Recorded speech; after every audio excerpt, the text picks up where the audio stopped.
Blacking out on a roller coaster is awesome. Say what?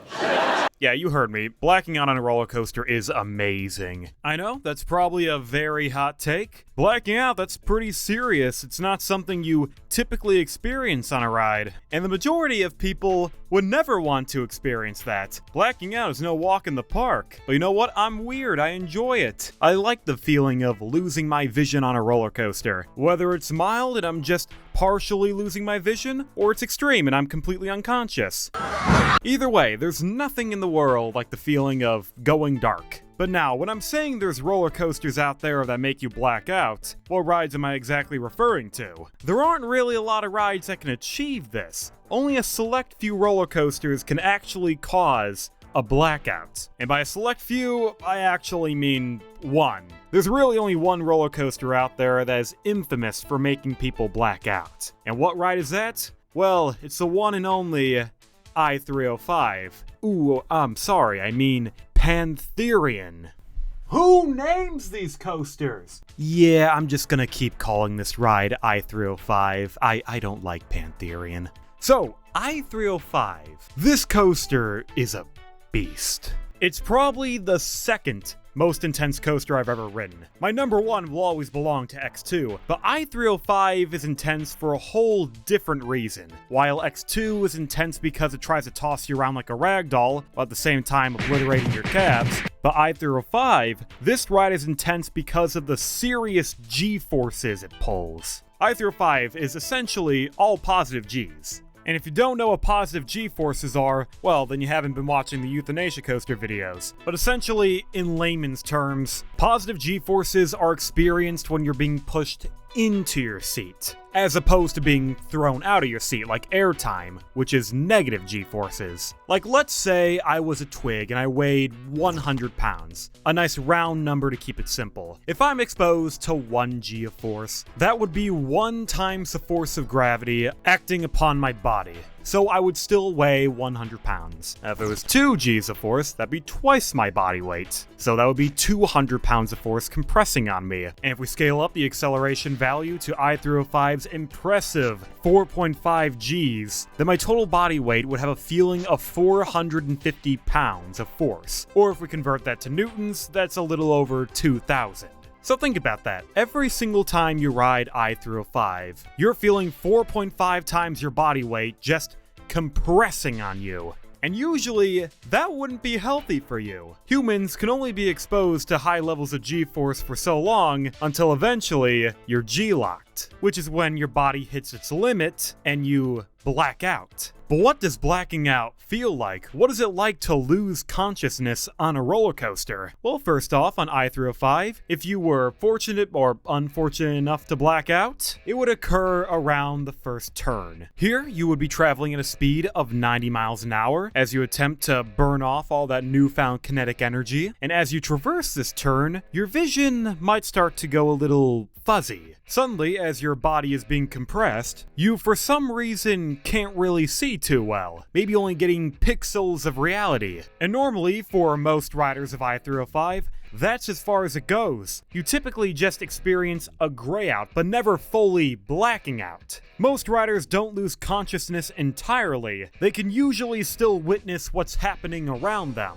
But for others who experience I-305, the G-force could be too much. Your vision could go even darker. Instead of just mildly graying out, you black out, the world around you goes completely dark. This happens because as you're going through that turnaround, all the blood in your head is rushing down to your feet, and your brain isn't getting enough oxygen, so your vision, naturally, has to adjust. And if you're deprived of oxygen for too long, that's when you pass out. And normally, if this does happen to you, you will not regain consciousness until the first airtime hill. That's when you start to feel some negative G-forces, and suddenly all your blood is propelled right back into your head, and then boom, you're conscious again with a hint of memory loss. After recovering from a blackout, you might get some instant amnesia. But don't worry, this is perfectly natural. As long as you know where you are, you should be fine.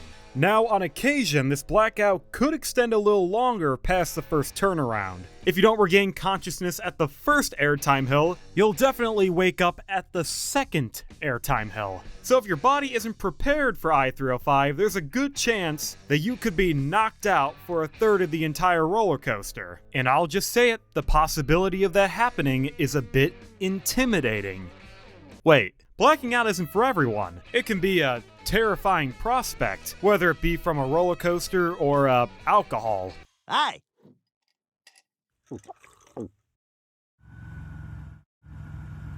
Bye. I-305 is not for the weak, and that's why this coaster never gets a line. Most of the general public is scared of I-305. When I went to King's Dominion a few years ago, there was virtually no wait for I-305. The station was practically vacant, no one was there. The longest time you would have to wait for this coaster is 10 minutes if you wanted the front row. Every other seat was practically a walk-on. And if you really wanted to, you could just stay in your seat. Usually there would be no one waiting, so why not? Just remain in your seat and lap it as many times as you want. So naturally, when I was there, I kind of had to take advantage of the situation. And in one day alone, I got a total of 22 rides on I-305. And let me just say, that was the biggest mistake of my life. Not because I kept blacking out on the ride, no. I think I only completely lost consciousness a total of one time. Most of my rides were nothing more than heavy grayouts. No, the main reason why marathoning I-305 was a mistake was because I don't think my heart could have taken any more punishment. You know how people say you shouldn't marathon I-305?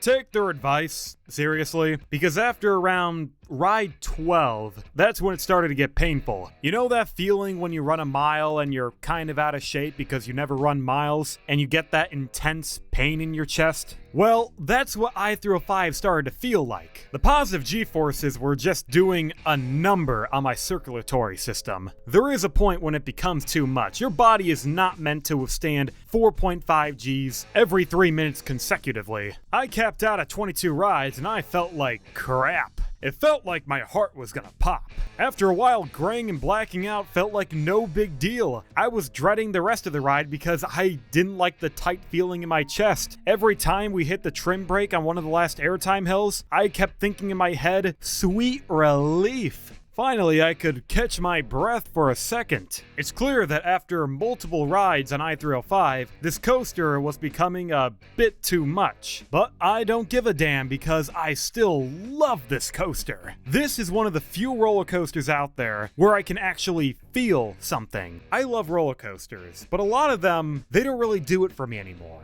I can't tell you the last time I've ever felt butterflies in my stomach. Some modern roller coasters today just feel numb to me. But I-305 is not the same story. I always gray out on this coaster. It's been proven that I can even black out. And there is indeed a limit for how many times I can ride I-305. This coaster can actually get my heart pounding. And that's what I miss about roller coasters. I want to feel fear. And I want more rides like this, but that will never happen. I-305 was a once-in-a-blue-moon coaster, and weirdly enough, this ride was even more intense when it first debuted in 2010. The turnaround used to expose you to more Gs for an even longer duration. So instead of only a couple people blacking out, it became kind of a majority of guests.